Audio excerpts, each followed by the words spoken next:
আমার আল্লাহ পাক রব্বুল আলামিন ওই রুহের জগতের ভিতরে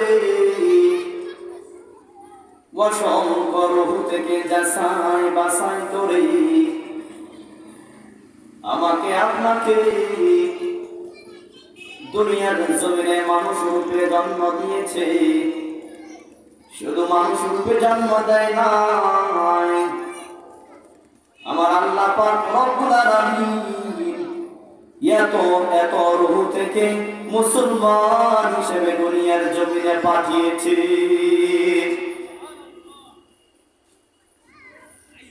আমাকে আপনাকে তো পারত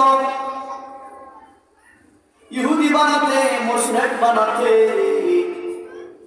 কিন্তু আল্লাহ জাল্লা শানুহু তা না করে দুনিয়ার জমিনের ভিতরে মুসলমান হিসেবে বানিয়েছে।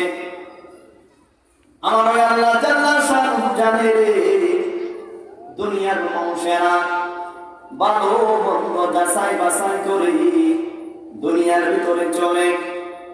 সামান্য বাজারের ভিতরে গেলে দেখা যায় কোন বাজারটা বেশি ভালো হবে, কোন তরকারি ভালো হবে, সেইটা যেরকম ভাবে যাচাই বাছাই করে ক্রয় করে আমার আল্লাহ পাক রব্বুল আলামিন আমাকে আপনাকে অসংখ্য রূহ থেকে যাচাই বাছাই করে মুসলমানের ঘরে জন্ম দিয়ে এটা বোঝাতে চেয়েছে যে এই মুসলমান দুনিয়ার জমিনে আমার দিনকে উঁচা করবে, আমার আদিত ধর্ম যে আছে ওই ধর্মকে নিয়ে তারা আবার আমার নিকট ফিরে আসবে।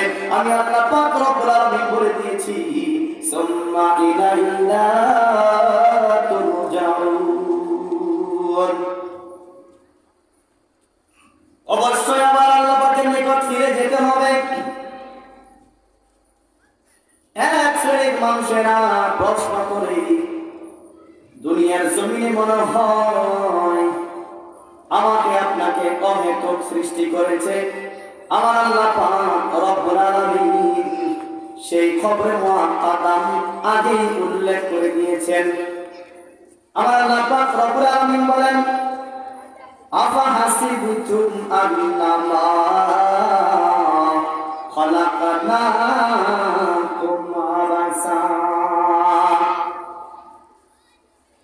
ওহে দুনিয়ার মানুষেরা রে, তোমরা কি ধারণা করো আমার আল্লাহ পাক রব্বুল আলামিন তোমাদেরকে মনে হয় অহেতুক খামাখা সৃষ্টি করেছে? না রে না, অহেতুক এই জমিনের ভিতরে আমার আল্লাহ পাক রব্বুল আলামিন কোনো কিছু সৃষ্টি করে নাই। অন্যত্র আল্লাহ পাক রব্বুল আলামিন বলেন ওয়া মা খালাকাতুল জিন্না ওয়াল ইনসা ইল্লা লিয়াবুদুন, যে আমি আমার বান্দাদেরকে সৃজন করেছি যাতে করে আমার ইবাদত বندگی করতে পারে।